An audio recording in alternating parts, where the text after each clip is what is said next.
आप सभी को प्रभु यीशु के नाम में जय मसीह की आपका फिर से स्वागत है। आज हम बात करेंगे कि उपवास करते समय हमें किन किन बातों की ओर ध्यान देना चाहिए।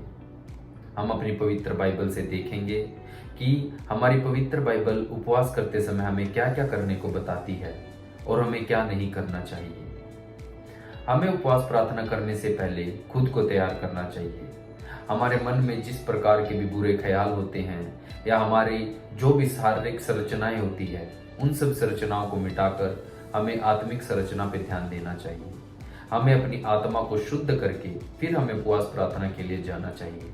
आइए हम पढ़ते हैं 2 कुरिन्थियों उसका 10 अध्याय आयत 4 से 5 तक। क्योंकि हमारी लड़ाई के हथियार शारीरिक नहीं पर गढ़ों को ढा देने के लिए परमेश्वर के द्वारा सामर्थी है।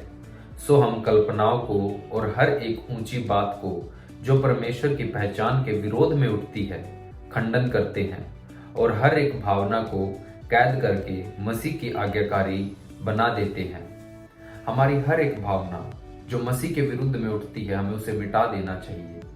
हमारी शारीरिक लड़ाई नहीं है, हमारी आत्मिक लड़ाई है। जो कोई भावना या विचार हमारे शरीर में हमारी आत्मा को गंदा करता है, हमें उस विचार को मिटा देना चाहिए। उसी से हम परमेश्वर के आज्ञाकारी माने जाते हैं। हमें उपवास प्रार्थना में जाने से पहले खुद को तैयार करना आवश्यक होता है। अब हम देखते हैं जब आप उपवास कर रहे होते हैं उस समय आपको किन चीजों से बचना चाहिए। जब आप उपवास कर रहे होते हैं तब दूसरों को ये बताने से बचिए कि आप उपवास में हैं।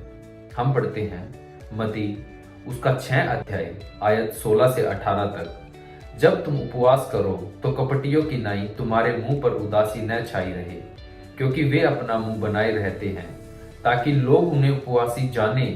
मैं तुमसे सच कहता हूं कि वे अपना प्रतिफल पा चुके। परंतु जब तुम उपवास करो तो अपने सिर पर तेल मलो और मुंह धो, ताकि लोग नहीं परंतु तेरा पिता जो गुप्त में है तुझे उपवासी जाने।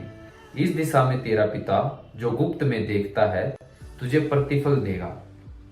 जैसा कि हम देख सकते हैं जब हम उपवास कर रहे हो, उपवास प्रार्थना में लगे हुए हो, हमारे मन पे उदासी न छाई रहे, हमारे मुंह पे भी उदासी न छाई रहे, बल्कि हमें प्रार्थना में लगे रहना चाहिए कि जब हम उपवास कर रहे होते हैं तब हमारा पिता गुप्त में हमें जाने कि हम उपवास प्रार्थना में लगे हुए हैं। हमें लोग नहीं जाने कि हम उपवास में हैं, बल्कि हमारा स्वर्गीय पिता जानता है कि हम उपवास में हैं।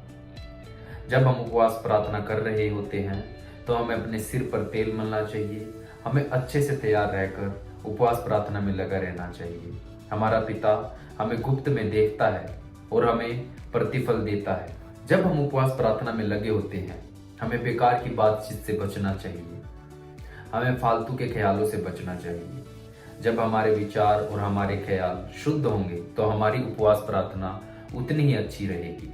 हम पढ़ते हैं इफिसियों उसका 4 अध्याय आयत 29 में, कोई गंदी बात तुम्हारे मुंह से न निकले, पर आवश्यकता के अनुसार वही जो उन्नति के लिए उत्तम हो, ताकि उससे सुनने वालों पर अनुग्रह हो। हमारे मुंह से कोई भी गंदी बातें नहीं निकलनी चाहिए, हमारी बातें सही होनी चाहिए। आवश्यकता के अनुसार ही बात कीजिए, तभी आप बच पाएंगे कि आपके मुंह से कोई भी गंदी बात नहीं निकलेगी। लेकिन वचन हमें साफ साफ कहता है कि हमें आवश्यकता के अनुसार, जितनी हमें आवश्यकता होती है उतनी ही बातें बोलनी चाहिए, ताकि वो अनुग्रह के लिए ठहरे। हमें फालतू की बातें नहीं करनी चाहिए, क्योंकि जब हम फालतू की बातें करती हैं तो उस टाइम गंदी बातें हमारे मुंह से निकल जाती है। तो जब हम उपवास कर रहे होते हैं हम फालतू की बातें न करें, सिर्फ वही बातें करें जो आवश्यकता के लिए है, और बातों की तरफ ध्यान न दें। उपवास में जाने से पहले आपको लोगों को क्षमा करना चाहिए। जिन भी लोगों से आप गुस्सा हो या जिन भी लोगों के साथ आपकी लड़ाई हुई हो या आप किसी भी बिहेवियर में हो, लेकिन आपको लोगों को क्षमा करना चाहिए। हम पढ़ते हैं मरकुस उसका 11 अध्याय आयत 25, जब कभी तुम खड़े हुए प्रार्थना करते हो तो यदि तुम्हारे मन में किसी की ओर से कुछ विरोध हो तो क्षमा करो, इसलिए कि तुम्हारा स्वर्गीय पिता तुम्हारे अपराध क्षमा करे। हमारे साथ किसी भी प्रकार का बुरा व्यवहार या किसी भी प्रकार का पाप उन्होंने किया है, हमें क्षमा करना चाहिए। तभी हमारा स्वर्गीय पिता भी हमें क्षमा करता है। हमारा स्वर्गीय पिता हमें देखता है कि किस प्रकार हम लोगों के साथ बिहेव करते हैं, क्योंकि क्षमा करने से ही हमें हमारे पापों की भी क्षमा मिलती है। जब हम उपवास कर रहे होते हैं, हमें किन बातों का ध्यान रखना चाहिए? जब हम उपवास कर रहे होते हैं, हमें पाप वाली विचारधारा को मिटा देना चाहिए और हमारे मन को नया करना चाहिए। दूसरों को बताने से बचना चाहिए कि आप उपवास कर रहे हैं, क्योंकि आपका पिता परमेश्वर गुप्त में जानता है कि आप उपवास प्रार्थना में लगे हुए हैं।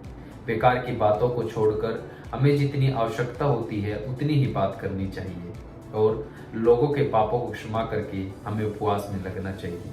तभी परमेश्वर आपकी उपवास प्रार्थना को भी सुनेगा। हमारे साथ बने रहिए और हमारे साथ निरंतर प्रार्थना में लगे रहिए। आप अपनी प्रेयर रिक्वेस्ट कमेंट बॉक्स में भी भेज सकते हैं, हम आपके लिए जरूर प्रार्थना करेंगे। प्रभु आप सभी को आशीष दे। आप सभी को जय मसीह की। जल्द ही मिलते हैं दूसरी वीडियो में।